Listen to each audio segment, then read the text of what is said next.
আসসালামু আলাইকুম সম্মানিত দেশবাসী। আপনারা জেনে থাকবেন অভ্যুত্থানের প্রেক্ষাপটে বাংলাদেশের ছাত্র তরুণদের নেতৃত্বে একটি রাজনৈতিক দলের আবির্ভাব হতে যাচ্ছে। আমাদের এই রাজনৈতিক দলের আবির্ভাবের সঙ্গে যারা নিজেদেরকে সম্পৃক্ত রাখতে চান, যারা আমাদের শুভাকাঙ্ক্ষী আছেন, যারা আগ্রহী আছেন, তাদের সকলের উদ্দেশ্যে এই ভিডিও বার্তা আমরা উপস্থাপন করছি।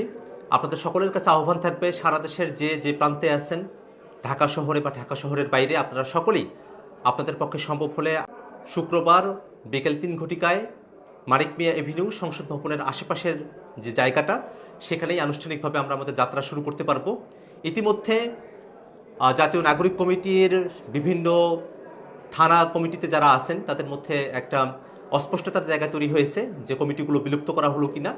এখনো পর্যন্ত কোনো কমিটি বিলুপ্ত ঘোষণা করা হয়নি, বরং রাজনৈতিক দলের আত্মপ্রকাশের মধ্য দিয়ে রাজনৈতিক দলে যখন জেলা, মহানগর এবং থানা এবং ওয়ার্ড কমিটিগুলো হবে, সেসব জায়গায় আপনারা কিভাবে মাইগ্রেট হবেন, কিভাবে আপনারা সেখানে স্থলাভিষিক্ত হবেন, সেটা নিয়ে আমরা কাজ করছি। এখনো পর্যন্ত আমাদের মধ্য থেকে জাতীয় নাগরিক কমিটির যে কার্যাবলী, সেটাকে একটি সিভিল প্ল্যাটফর্ম হিসেবে পরিচালনা করবার বিষয়ে আমরা সিদ্ধান্ত নিয়েছি, ঐক্যমত্যে পৌঁছেছি।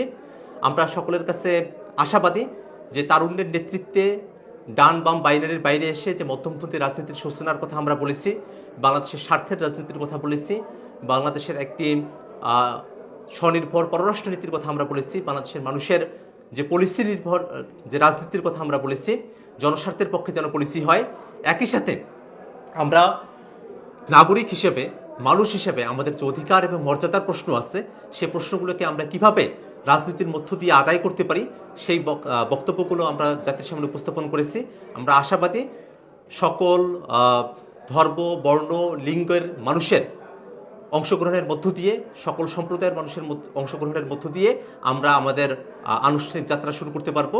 সেই যাত্রায় আপনাদের সকলের অংশগ্রহণ প্রত্যাশা করে আমি আমার ভিডিও বার্তা এখানেই শেষ করছি। ধন্যবাদ সকলকে।